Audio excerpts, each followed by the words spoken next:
Hello and welcome back to the Common Colt Podcast, a Colts podcast with real takes and no clickbait. I'm Josh Hudgens, joined by Dan Hertzler. Dan, the draft is done. How you feeling, buddy? Well, hey, it's the day after the draft, and sometimes, you feel a little buyer's remorse, maybe you have, or maybe you're just wondering, we missed on this guy, or we should have gotten that guy. I can't find it anywhere. I'm just looking across the board on this Colts draft, and pick after pick after pick. I just think they hit it out of the park. This is a great draft for the Colts. Josh, what are your thoughts? I'm feeling good. I don't usually bust out the jersey. This is my Peyton Manning Super Bowl 41 jersey I busted out because I feel so good about it.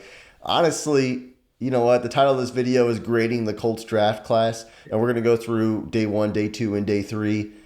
I'm just going to shoot it from the hip here. I'm giving the Colts an A for this draft. I'm feeling that good about it. And it started with Anthony Richardson, who it looked like, or the Colts at least knew the right things to say. He was their guy. Like, Irsay actually called up Richardson 3 hours before the draft, and he said, hey, if you're here, I'm going to take you. And actually, an interesting tidbit I kind of gathered from this Irsay press conference, he had said they heard some news that the Colts might get jumped in the draft, and he was trying to gauge if Richardson had heard the same thing. So he was trying to see if the Colts needed to trade up to get him. So he makes that call. Yep. Richardson was their guy from the start, so they might have even taken him number 1 overall. So that's kind of relieving.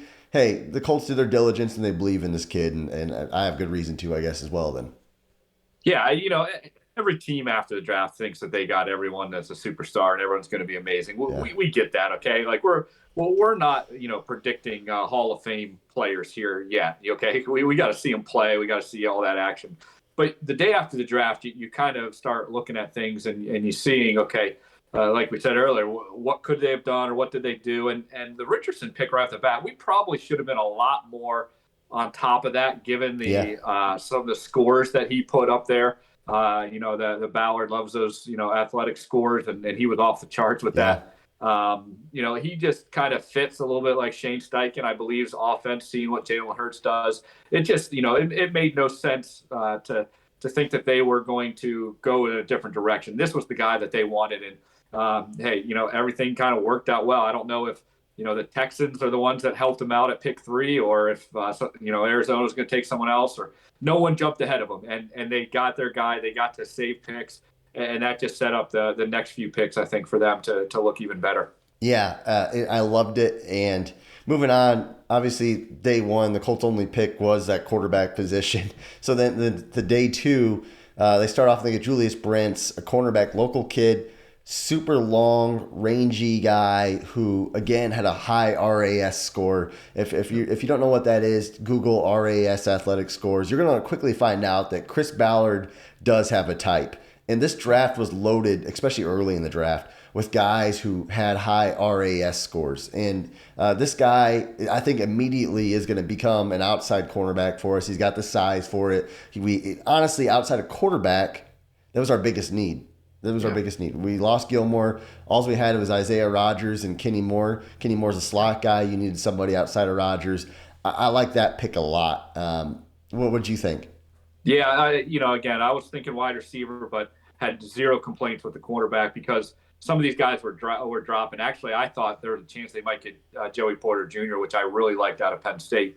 But this is a guy that I actually missed. I really didn't know much about him. But reading up on him after the draft, this is everything that an outside corner needs to be, and he actually reminds me a lot of Joey Porter Jr. Just in his size and athleticism. The fact he's a local kid, all that kind of stuff. This kind of feel good story. I'm really excited about this pick, and I give my hats off to Chris Ballard on this one. This was one that didn't even kind of register on my radar, but I think this was a great pick at when they took him. Yeah, and then 3rd round, they trade back a few times, they move around, whatever. And then they get Josh Downs at receiver, who we had mocked to the Colts. And Ballard actually shared that as some of these picks were going by, the Colts were actually trying to trade up a few picks to make sure they got Josh Downs. Yeah. But now, obviously, they didn't. They were where they were, and they still drafted him. Just a great compliment at the slot receiver position. You got Pittman, you got Pierce outside. I felt, honestly, in the 2nd round, I kind of wanted a guy who could catch the ball and be a playmaker at receiver, who we really didn't have. I know they just signed Isaiah McKenzie. We're both not super high on him. Josh Downs is a guy who can be added to the team immediately and make a difference. And he's going to go through rookie mini camp. He's going to develop with Anthony Richardson. Think Luck, Hilton kind of deal there, where these guys just seem to, the draft classes who get kind of drafted together seem like they build that chemistry together, especially at quarterback and receiver.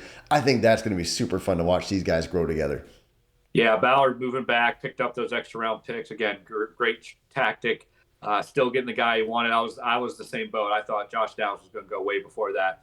I thought early second was probably a little too early, but yeah. I definitely thought late second he was going to be gone. And for him to stay in the third was great.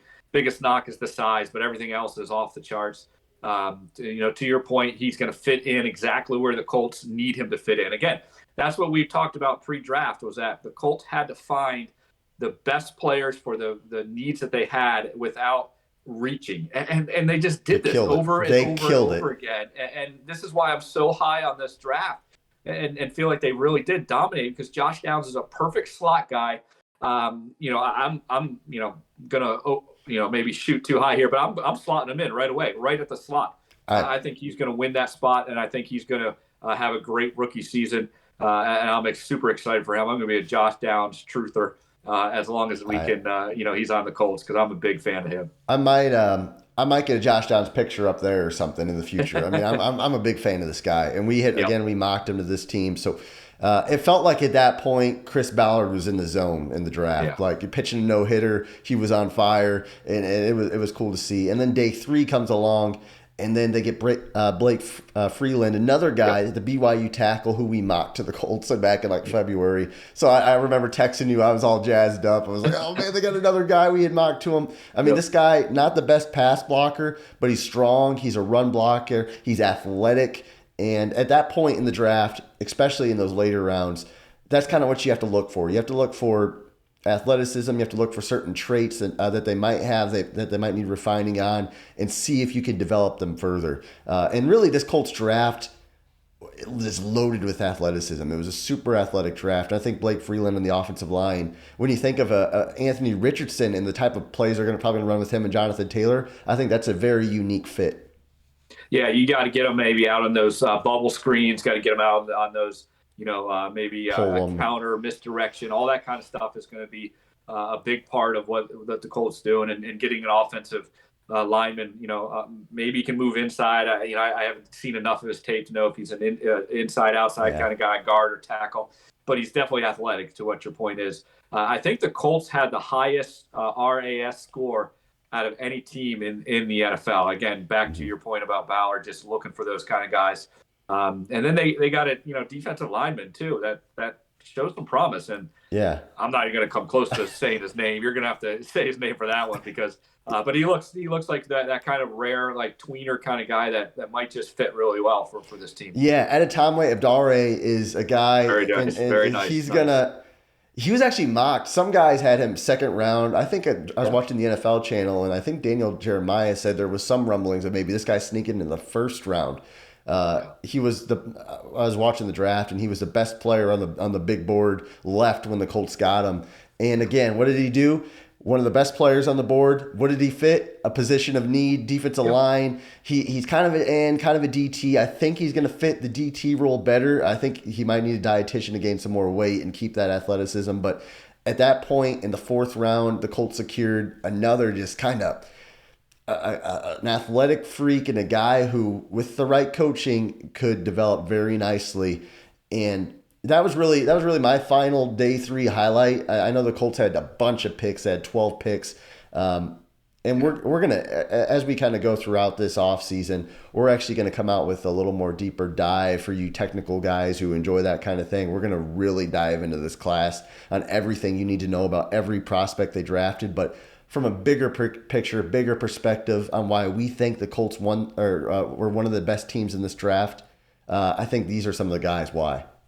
Yeah, and these late round picks, it's competition, bringing in guys and competing, and that's what the best of the best teams do. The best rosters out there right now. You look at some of these rosters, Kansas City, Miami, Philly, kind of identified as some of the best rosters out there. And they're just keep adding picks, and this is what the Colts need to get to. It's going to take a few years to do this, but this roster is going to keep changing over and over again. And hey, if one or two of these late fifth, sixth, seventh round guys stick, that's great. That's what you're hoping for. And maybe you find that diamond in the rough, and all of a sudden, it takes this A draft, which we both think is a top 5 draft, into A plus plus draft because one of these late guys hit. So I know some of you guys out there might have some favorites, and we'd love to hear you comment. Hey, who is your favorite pick? Obviously Richardson's going to get a lot of hype, but beyond that, who is one of your favorite late round picks? Tell us why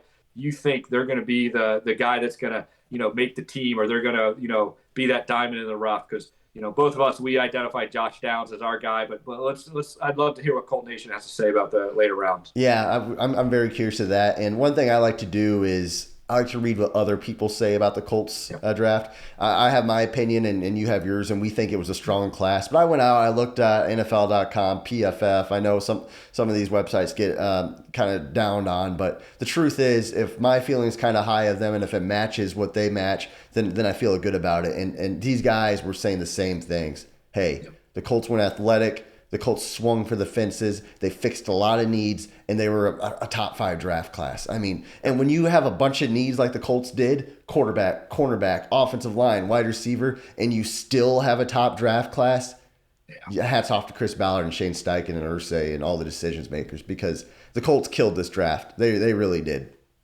Yeah, it's time to get excited for this Colts team. I think we're turning the corner. We're not going to be there yet, but we got a lot to look forward to. It's going to be a fun off season as we continue on. It's going to be fun. Guys, let us know what you think. Make sure to comment, subscribe. Like I said, more videos on this draft class coming soon. We appreciate you watching. Have a great day.